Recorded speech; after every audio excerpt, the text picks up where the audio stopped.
Hi there. My name is Summer Newkirk, and I'm one of the IB History of the Americas teachers. And I just wanted to put together a video because I've been getting lots of different questions about IB History of the Americas, which is an option for 11th and 12th graders to take. And so I'm hoping to clarify a few things. So IB History of the Americas, just so you know, the IB mission, the International Baccalaureate aims to develop inquiring, knowledgeable, and caring young people who help to create better and a more peaceful world through intercultural understanding and respect. And that really guides all of the IB classes here on campus. So to clarify, I think some people are under the impression that you have to be an IB diploma student and a diploma candidate. It's either IB, all IB, or nothing. So I just want to make sure that we're really clear that you are welcome to take any of our IB classes. You can definitely do a modified program, kind of mix it up. And I have several students that I've had, this is my second year teaching IB. I made the jump from teaching AP US History to IB, and we have several students who are what we consider certificate IB students. And so I just want to make sure everybody knows that they are welcome to take IB. Now, for History of the Americas, it is quite different than some of the other options that are out there, and this is something you just need to think about before you decide whether you take regular U.S. History, AP U.S. History, or IB. You may have heard about the commitment, how many trimesters. There are 6 total trimesters, and I'm going to go over kind of why that is. So junior year, 3 trimesters. Civics is actually embedded, so students will take care of their senior civics requirement taking IB. And in the first trimester of year 1, we will do a survey study of U.S. history from 1750 to 1928, and also look at U.S. government and really include that civics portion of curriculum. Then moving out of that first trimester into trimesters 2 and 3, this is when we start going in our in-depth studies. And so IB History of the Americas, our in-depth units for this trimester 2 and 3 will include the Great Depression in the Americas, mid-1920s to 1939. So what that looks like is we're looking at the causes and the effects of the Great Depression in the United States, as well as Canada and a Latin American country. And then we go into the rise of authoritarian regimes, and students are required to know 3 authoritarian leaders from different parts of the world. And we will be looking at Hitler, kind of building on what the kids were exposed to during their 10th grade year. We'll look at Hitler, Mao Zedong, and Fidel Castro. We do quite an in-depth study of Cuba during the Cold War and Castro. And that gets us into the next in-depth, which is our intro to the Cold War, superpower tensions and rivalries, as well as the Cold War in the Americas, and looking at how the Cold War evolved on a worldwide scale, including several different wars and, global conflicts, the effects on different aspects, especially here in the Americas. All right. During the junior year, during trimesters 2 and 3, we will also be finishing up what is called the internal assessment. And this is something that IB requires students to do. We will have at least 20 hours in class, but essentially students will pose a question and then seek to find the answer to that historical question. Some of the students who've taken honors have done a research paper before, and this is slightly similar with a few things that are different. Like in one section of the paper, the students really take an in-depth look at their sources and at the value and limitations that a variety of sources kind of present. So they'll be practicing some historiography and reflecting in the C portion of that paper, Part C has them reflect as a historian, doing work as a historian. What are some of the obstacles that they face? It's really, really a neat process because students get to tap into their own interests. Plus, working on skills that they are going to need throughout life. And so it's really kind of a cool process to see unfold, and especially to see how students grow. I'm really enjoying that part. Going into senior year, we usually start out senior year, and economics is actually trimester 3. It'll be labeled as economics, and I'll tell you a little bit more about that. But this second year, we kick off doing some senior things. I like to call it SIT, seniors in transition, but thinking about college, thinking about options, thinking about whatever they're really interested in, looking at scholarships, looking at financial aid, looking at a variety of things. So we kick off the year getting them kind of settled, ready to think about their future, and then we dive back into the in-depth sections of IB. We will wrap up the Cold War, looking again at the superpower tensions and rivalries, 20th century and in the Americas, and then civil rights and social movements in the Americas post 1945. And I'll talk to you a little bit more about this. But looking at the origins, natures, challenges, and achievements, including indigenous peoples, African Americans, feminist movements, Hispanic Americans, youth and culture and protest, and LGBTQ under the FAIR Act for California. Now, continuing on, IB does this kind of a really cool thing called Rights and Protest, where in their senior year they step back and they take a look at the case study they've already been studying, which is civil rights in the United States, especially African American civil rights in the United States, and then they learn about apartheid in South Africa and can compare and contrast some of the similar elements of striving and for equality and for their rights in the form of protests that were used. And then we wrap up the senior year looking at the principles of economics. Now, what does an in-depth look like? This is actually from IB. This is what guides us in our studies, and you can see there's quite a bit going on here.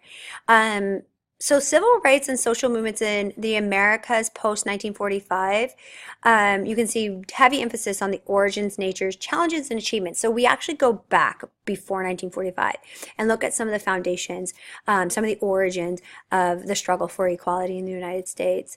And then we look at, how people pushed for equality, what were some of the challenges they met, and then what were the main achievements. And you can see the indigenous peoples and civil rights of the Americas, talking about First Nations in Canada, talking about indigenous populations, some of the things they face today in the United States, but also throughout time, like the AIM movement, all sorts of things. And we also look at Latin American countries and how indigenous populations in various different countries have been affected throughout time and how they've struggled for equality. African American civil rights, it appears twice in 2 different locations on our IB curriculum, and so we definitely spend some time looking at that, especially the role of the Supreme Court and legal challenges, and then the role of specific individuals. Martin Luther King, for example, also looking at Malcolm X, looking at various different groups like Black Panthers, SNCC, things like that. Then looking at feminist movements in the Americas. So looking at feminist movement here in the United States as well as Canada and in a variety of Latin American countries, and understanding why these movements came about and the impact and their significance. Following up with Hispanic American movement in the United States, looking at Cesar Chavez, Dolores Huerta, look at immigration reform, and then, of course, youth culture and protest throughout the 60s and 70s. So this is probably one of my favorite aspects to teach, just because as an AP US history teacher, which I thoroughly enjoyed, but it was quick, going from 1490, 1491 to 2017 in 2 required trimesters was a lot of history to cover. And so making the move to IB has allowed me to have more time to go in depth on the topics that I find really interesting. And it's really kind of fun to sit down with kids and have them think about how do we know what we know about history and what our classroom looks like. Some of the biggest differences is looking at a variety of sources. We'll use international textbooks, Oxford, Cambridge, as well as the AP US history textbook comes in handy. And it's really kind of a unique experience to engage students in thoughts and critiques of history that maybe they have not always had the time to do. So it's really quite fascinating and really rewarding. The assessments, IB assessments are a little different. IB does not give multiple choice tests. They have these 4 main objectives and they build writings around that. So we do write quite a bit, which I think is a really good thing because I think, the more exposure you have to writing and, you know, making your writing stronger is really, really important. So you can look at the objectives here. Knowledge and understanding are critical. Historical knowledge, understanding concepts and context, and especially understanding historical sources, what the value and limitations for those sources could be. And then application and analysis and building arguments and interpreting sources is a huge part of what we do in IB, as well as synthesizing and evaluating. Again, evaluating the evidence, evaluating the sources, looking at perspective is a huge part of what we do on a daily basis. And then objective 4, using and applying the appropriate skills, structure, focus, effective response to prompts, reflect on methods used by historians, all of these things. So it's not just studying history and what happened in history, but how history is done and practicing that. And that's where we kind of are different than other classes. Now, there are 6 concepts that have really a huge prominence in the DP history courses. So yes, this is a diploma course, but anybody can take it. So obviously perspective change, continuity, causation, and then the learner profile. I mean, you can see these. The learner profile, we really want kids to be reflective practitioners of education and not just mass consume. We want them to be risk takers. We want them to be communicators and, thinkers and open-minded and caring, being empathetic and understanding what other people throughout time have gone through. And IB is built all around that. All of the courses are built around these ideas. Now, you may be asking yourself, what are some people saying? So here's a few quotes from our current juniors. There is a meeting coming up on this Thursday and at lunch in room 308, so students can come and talk to seniors who are at the end of their journey and juniors who are in the middle of their journey and kind of find out what their thoughts on IB and their IB experience. But again, I just want to make sure everybody knows that it's open to anybody. You don't have to be earning the diploma. You can definitely try out a certificate. Now I want to show you a few more things before we go. Okay, I will include the link to ibo.org, which is an IB website that helps you better understand what IB is all about.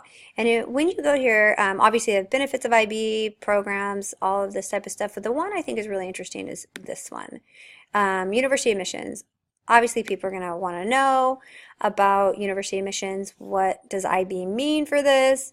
So you can look here and they'll talk about how IB students can benefit from a variety of things, different partnerships, recognitions, things like that. But there's one more thing I want to show you. It says recognition of the IB.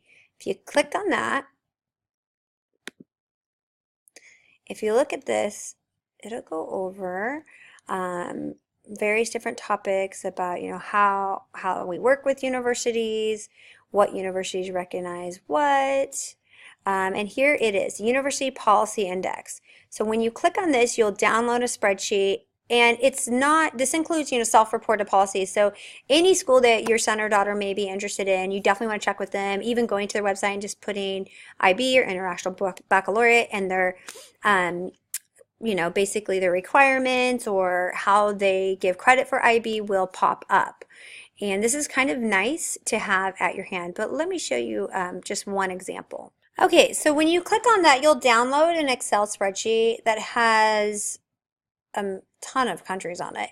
And you'll notice like the United States and some of the colleges that your students might be interested and are down here at like 1731. I mean, there's so many California colleges that accept it, and you really want to pay attention to their policies, and of course always check in with the school as well, because they do give credit, and you'll want to look for, if you're not doing the diploma program, what students could get for completing the certificate for HL history. So we only offer HL history.